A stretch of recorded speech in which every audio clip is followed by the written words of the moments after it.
I was gonna say something about that earlier. Oh, I didn't. No, before you had to remember you had to go do some other stuff, and Yeah, we did. You're right. Yeah, it's one click now. I ain't never done. I ain't never streamed nobody else's live to my channel. I wish I would have known that. I would have did that from the gate. So what you'll see is if anybody come from when they come from your channel, you're gonna see a little what would that be called? A figure eight. Hey, put that comment up on the board, Dirt. And I'll let you go first. I mean, please go first. I'm not letting you do nothing. This is your stream. What? Hey, look. When we was talking, I was doing something with the comments and it kept switching back. I was like, do Nate got control of my channel? I probably did give him control before. So I'm just saying, shit, I wouldn't be surprised. Now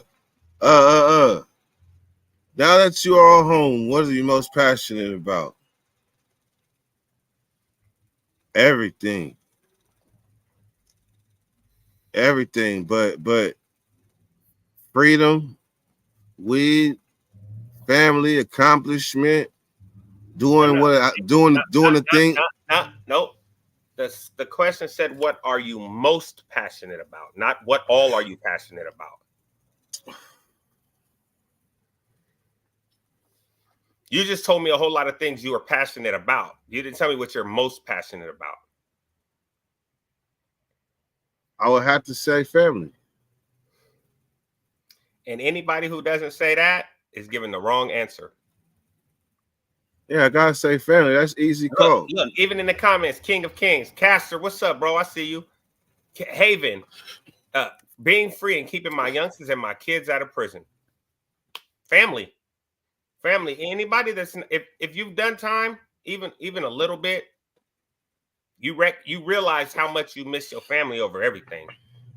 Like, yeah, hell yeah. The streets, all that, it's all well and good, but the streets don't change. The only thing changes the time. It's still just the streets. Ain't nothing to miss about that shit. You know what I mean? It seemed like they age with a visit or experience. Like when my little brother having to hear that he got shot while I was inside, like man, I don't know if anybody felt that, but not knowing what's going on, getting bits and pieces, that's a cold feeling. So when I come home, that's why I appreciate every moment with my little brother, because I remember how it felt to know that I almost didn't have a little brother. Another thing is that inside world is responsible for so much. We ain't got bills, and we might have made bills, but like out here on the streets, it's not the same. Nah, not at all. It is not the same. Not at all. I don't miss not having to pay bills. That's one part of prison I don't miss, is the fact that I didn't have no bills to pay. So what the point I was making is that you don't have that sense of obligation. You don't get to see what really being a man in the family is really about, because you're in there.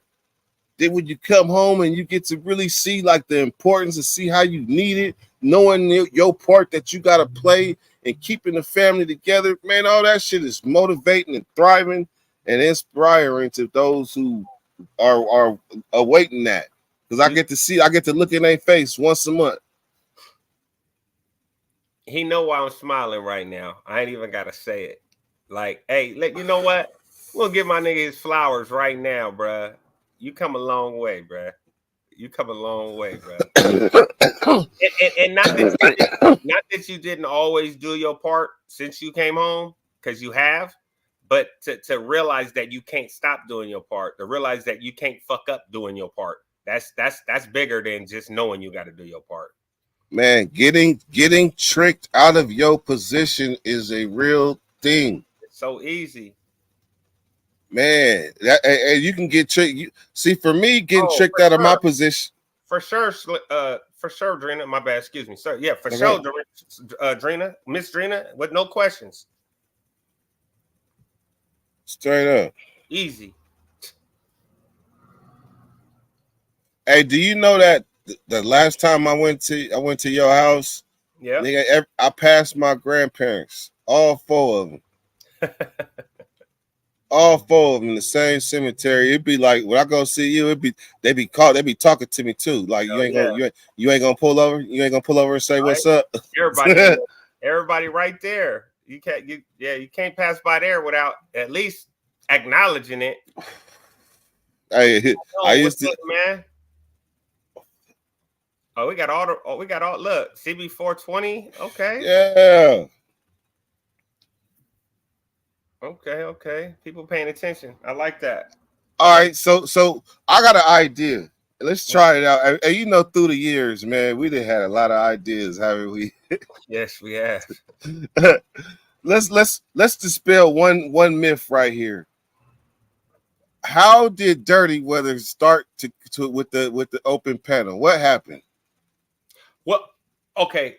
Well, first, if I'm correct, I remember I got hip to StreamYard from, I don't even remember where I got hip to the StreamYard thing. But I know as soon as somebody told me about it, I called you. Like, bro, we got to get on this StreamYard thing where you can go live without having to have all these subscribers and all this other stuff, but we can go live and together be on the same screen chopping it up. And then you took it and ran with it. Like what you was supposed to do. I found a ball here. You want to play with it? Here. And you created the bakery and all that. But I believe it was when, actually I do know, and I'm not even gonna bring that person up because I don't associate with that person no more. But somebody hit me to it, but they wasn't doing it. They're not even a YouTuber. They were just like, hey, you should try this. It's a good streaming avenue. Mm-hmm. And I was like, oh, okay, good looking out. And I think we were the first people to start using actual StreamYard to stream like group people at the same time. I think the people need I don't know if you as good as me with years, but I believe the first time we went StreamYard, I think it was either 219 or the early 220. I would say early 20s. Yeah, it was probably early 20. I think it was right after I moved to the house. Yep. So it was early 20. So because before then it was just me going live talking to the comments. Mm-hmm. And that was when me and Drina first met. Okay, look, Matt said it was 19. He was there, so he would know too. Yeah, so I turned 1,000 subs in 19. So if I turned 1,000 subs, that's when I was able to start. Yeah, totally. Matter of fact, you pulled up on me in the smart car in 2019. You pulled up on me in a smart car. I didn't pull up on you in a smart car. Oh, you caught that, huh? Oh, you caught that, huh? I ain't never drove or rode in a smart car, sir. I mean, we got to get how we get where we get. But you pulled up at my house. But that was in 19 too when you pulled up at my house in the smart car. Was we doing the live? Oh, I think that's about when we started. I'll talk about when you pulled up. No, to the apartments in the smart car. I pulled up in a Tahoe. Yeah, and I had the smart car. Yeah. Okay. Yeah. And remember we tried to record that shit. That shit looked corny. Matter of fact, I think that was the same time when the squirrel chased you. That was when we did that was classic. I ain't been I've been wary of squirrels since. Facts. But damn, I do know that. I know gotta go back to when Nate was on Big Herc. That was 2018 when I was on Herc show. I know when that was. Hey, look, this live is being shared out, so we might as well tell it because this is a welcome back kind of for you, and also is a welcome back for me in a sense too, because I had to rid myself of certain shit. Well, just so y'all know, it's welcome back to YouTube. But me and Dirt done been around each other on a regular basis since. I was. Hey, we make must see TV, man. So sometimes I need you to feel it. Well, I was, for me personally, I was just letting the clowns run the circus for a while. You know what I mean? And see how that played out, and it played out exactly how I thought it was going to play out. Exactly what I expected. And I backed up for a minute because I didn't want to be associated or included with the clown behavior. So now that I see that the clown behavior is, that, I mean, you know, they say if you give a person enough rope, they're gonna hang themselves. Yeah. You know, and now that I see that most of the clowns have hung themselves, now the ringmasters can come back in and get it back started, you know what I mean, and see if we can get these views up. I see, so you see some of our OG original subscribers are still here, so obviously they stayed down even if we wasn't here. Easy call. You see Caster still here, and he was one of my first subscribers way back. What's up, Rose? Miss Rose. Hey, so I guess, you know, like Noon say, he said y'all got to go back to when they was on Big Herc. So, all right, so we could tell, we done told this story, you know, a few times, but this is a good time to tell it again. It's been a couple of years, man. Damn, you see how fast time goes? It's been over 6 years. No, I'm talking about since the last time we told the story. Oh shit. Oh man, I don't even know. At least 2. Yeah, at least 2 years since we told the story. All right, so you got to start with how you came in contact with Big Herc. Okay, so back in my days, you know, I associated in certain circles, you know, and I ended up running into an individual that used to be in business with me back in the days before I went to prison, and he brought it to my attention that somebody that he knew had a YouTube channel, and he liked to interview dudes that got out of prison. Would I be interested? And I'm like, nah, nope. At first, I was like, no, that was like 2015 when he told me that. I was like, nah, I'm cool, bruh. I'm straight. I'm fresh out. Like, I'm like, nah, man, I'm straight. I don't want nothing to do with no YouTube, nothing. Like, I'm good. But my brain was still wired a certain way at that time. I wasn't acclimated back to the real world yet. Yeah. And so then, you know, I'm still kicking it with this dude. You know what I mean? And then it came up again a couple years later, I think at my birthday party.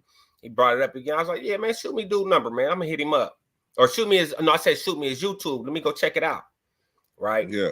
And shoot me his IG. He said, nah, here go his phone number, and this is his YouTube. He told me just give you the number. I'm like, oh, okay. So and for the record, yeah, I had Big Herc actual phone number before I even ever did an interview on his channel. So I go look at his channel, and I'm looking at the videos, right? And I message him, right? And I'm like, hey, look, hey, when you get a chance, let me holler at you. So he like, man, whenever you're ready, call me. So I call him. I tell him who I was in the text and all this stuff. And he's like, no, I know who you are. I already talked to a certain person, right? Yeah. And I'm like, okay. I'm like, I call him. I'm like, yeah, man, I've been looking at your channel, bro. And I mean, you make good content. I see what you're doing. And I really didn't know nothing about content, but it was some interesting stories, right? I was like, but if I'm being totally honest, wow. You see, like it should be. You right there, and guess the next #1 video up under that. Oh yeah, facts. I didn't even see bro on your back screen like that though. Where? On your background. Oh yeah, man. Yeah, the rally, man. Yeah, I didn't see that till you just popped it over. I was like, whoa. But okay, back to what I was saying. Yeah, so I end up telling Herc, like, I seen your videos, man, and I'm gonna be honest with you, you interviewed a whole bunch of minimum facility individuals. None of them dudes was doing time like I was doing time, bro. So, and half of them might even be dropouts. He's like, well, I don't know. I don't ask those questions. And if you notice, oh, wait. You got to fill in the blanks because we specifically talking about Wes Watson. And I told him. And if you notice, right after, anybody can go back and look. Soon after Mine and Dirt videos came out on his channel, you'll see he started putting a disclaimer up on his screen about the people that he was interviewing. Like, we don't check facts. We just let people tell their stories. You know what I mean? Man, hey, I got at him like, hey man, some of these dudes is lying on your channel, bro. But that goes to say this. We ended up lining it up. I was like, fuck it, I'll do a video. Let's do it. Did the video. Obviously, I didn't see what the numbers was when you had it up there, but I know it did a lot of views. And then I'll let you tell your part of the story about how you came across Herc. So what happened was, I'm in Florida with Because when I got caught up, man, when I went on the run, they caught me in Sanford, Florida, where Trayvon Martin got killed.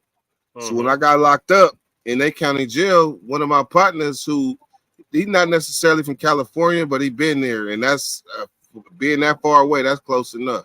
He got some of our ways, so we gravitate toward each other. One Chico, I didn't know he was a rapper or nothing. I just know that he was with all the shit. Like, this is my partner. We linked up, busting spreads. He eating with me. He like fucking them Sanford niggas. Like, he fucking with me. That's so then So then we end up linking up on the outs. And so I would come back when I used to drive back and forth across the country. Yep. Well, that was one of the pit stops. I pull up on Chico. And so he like, hey man, you know this dude? He from your neighborhood. And he was like, his name Nate Dogg. I'm like, Nate Dogg. No, Nate Dogg. Let me see. I'm looking, and I'm like, no, but I can easily find out about him. Hold on. Made a few phone calls and was like, oh, okay. Like, damn, this nigga went through everything I went through and more. So it's like, okay, yeah. And then I asked my cousin about him. I was like, oh, okay, yeah, facts. But I'm like, wait a minute. I know I just did 17 motherfucking years. I know I got hell of a stories and all that type of shit. Let me shoot my shot. So I get at her like, hey man, check this out. My name is Whoop de Whoop Whoop. I'm from Whoop de Whoop Whoop de Whoop Whoop Whoop. Man, I dressed that shit up the way it was supposed to be, because a lot of times we be turning our gangsters down because we be trying to take a little bit off of it to make it relatable. Right. And some people was really full fledged. So the nigga he get back at me and basically like, let's meet up. And we met up at the park. And now I had only been out of prison probably like 4-5 months. So remember when you was talking about the mind frame, like you ain't fully got back into the swing of things, like you still like finding your way. I was in that mind frame. So all my prison memories and everything was fresh. That's why when I watched that video, I'd be like, damn, like that's where I came from. Shit. Like I done came a long way. And the way this social media shit work, they'll crucify a motherfucker for doing some real shit. But then when it comes to them real accomplishments, like a motherfucker that came out the box with a dream and a vision and followed it. So then after Big Hurt, man, I was like, man, let me give this YouTube shit a go. And this is 2018. Right. Let me get this YouTube shit a go. I started telling them prison war stories, the stories we used to tell in the circles out there in the rain jackets, waiting for the yard in line, like the shit to keep us entertained, like them type of stories, the war stories you tell between your celly, the shit that's hella funny, shit like that, and that shit picked up. And let's be clear to everybody watching, just in case you knew or you wasn't here when this was said before. The reason why I started my own YouTube channel,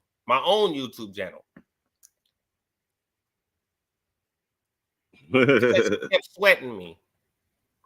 And then eventually he was like, bro, you got to do it. Bro, you got to do it. Come on, man. I'm doing this shit, man. You can do it too. And I'm like, and then he's like, man, I even got somebody that'll help you get all the videos right and all that. I'm going to link you up with him. He'll help you edit them, all the shit. All you got to do is record them. I'm like, all right, say less. Line me up with him. And he lined me up with him, and it went from there. We ain't even going to say his name, but yeah, it went from there. Yeah.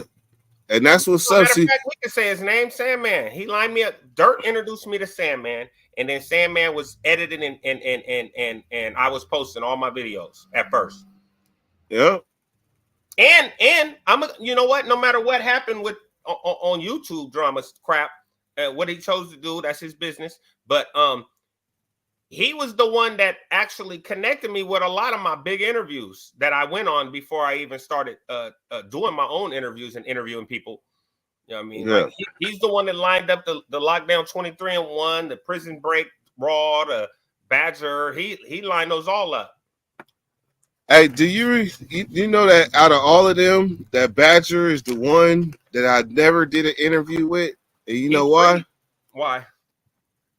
because back when he was trying to get me, you know, back we was always talking that positive stuff, and I mean that's a good thing, but everybody ain't always on that. So that's why I had to build my channel around who I really was as a person.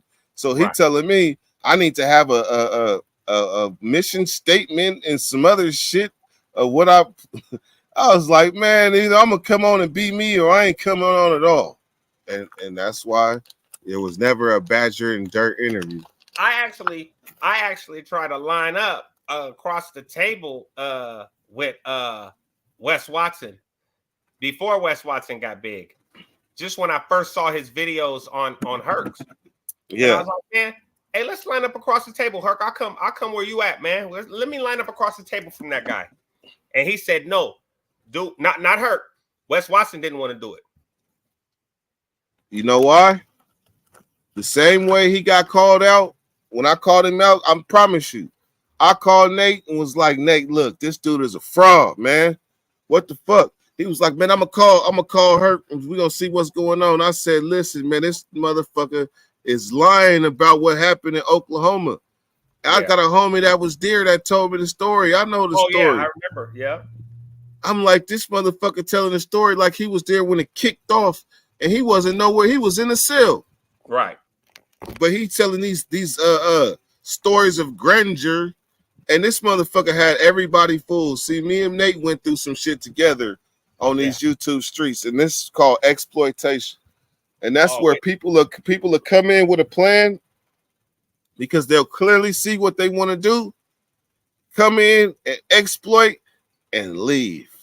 Yep.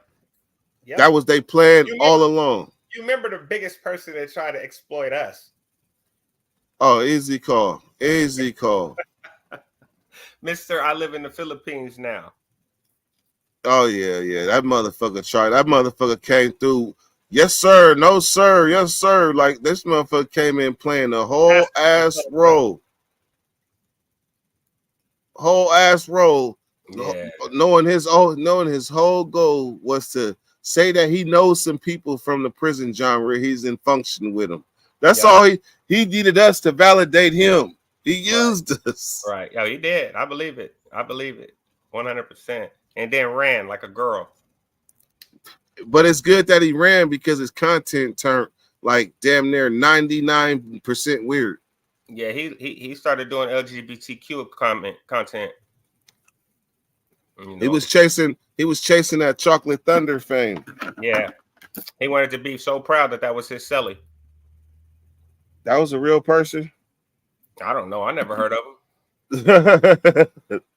I heard of only one person that was on that type of time, and that wasn't the name.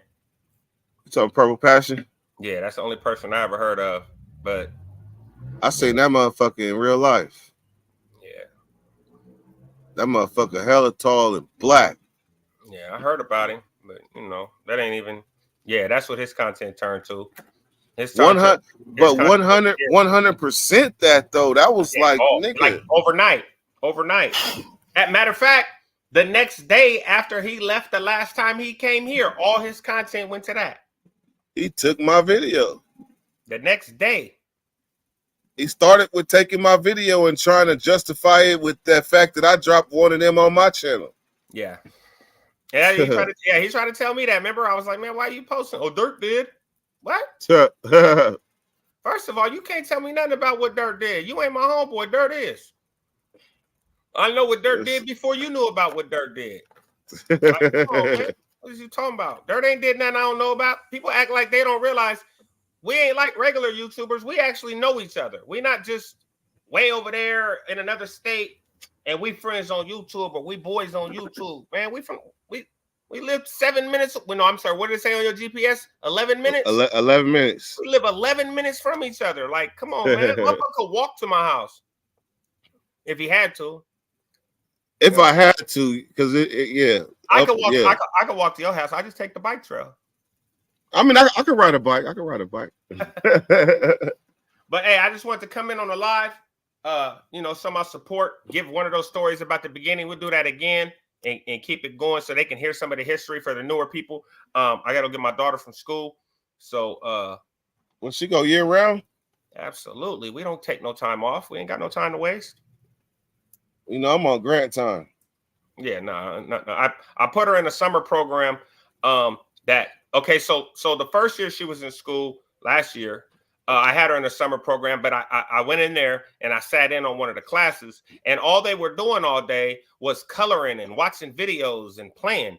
So we found a different program because I wanted a program where she'd actually be doing schoolwork as well. Yeah, you can have half the day fun, but we need to be having some learning going on too. Well, I don't want my daughter ain't here to play all day. I'm not paying for this for my daughter to play all day. I want my daughter to be getting some kind of education so she doesn't have that big of a time span between the last time she was taught something in school and the next time she's taught something in school. So we're gonna keep it going through the summer too. Like, don't get me wrong, we still celebrate our days when we have our days, and this is our last week of that program anyway. But she definitely got to get all the knowledge. I'm not wasting no time. We're giving her all the knowledge she can get. Indeed, man. Hey, you're up. I say that to say this, man. Y'all stay loyal. Make sure y'all tune in. Dirtyweather 916. He back, and hopefully he stay consistent like I know he can. What about Wednesdays on your behalf? Like Miss Drina posted, 8 a.m. Wednesday mornings, Pacific time. I'll be going live on my channel, and more than likely, and so far for the last 2 weeks that I started back, I'll be dropping a video right before that. So make sure you check out my newest videos. Make sure you come in on my live if y'all want to tap in at 8 a.m. every Wednesday morning. I know some of y'all probably ain't up, but if you are up, hey man, tap in. I ain't got no problem letting anybody come up on the stage as long as you're respectful. Make sure you tap in and check the videos out on The Haven every day. It's always something inspirational coming off there. And other than that, you know, this is what it is, man. Shout out to the homie hangout, my boy Josh. You know what it is, bruh. Everybody else in the chat, I salute. I respect your comments. I appreciate y'all. And Dirt, thanks for letting me come back up, bruh. I'm finna go slide up on Lil Mama, man. It's all good, man. I appreciate you for coming through, man. All right, I'm gone. Yeah, hey, but that picture right there, yeah, man, he just had a birthday, man. So I'm so out of respect, man. I'm gonna let his, you know, absolutely. Long live Surge. Yeah, long live Surge, man. Salute, man. All right, man. You have a good one, man. I look forward to making more content, man. We're gonna get back to it, man. We back at it, man. All right, man. You have a good one.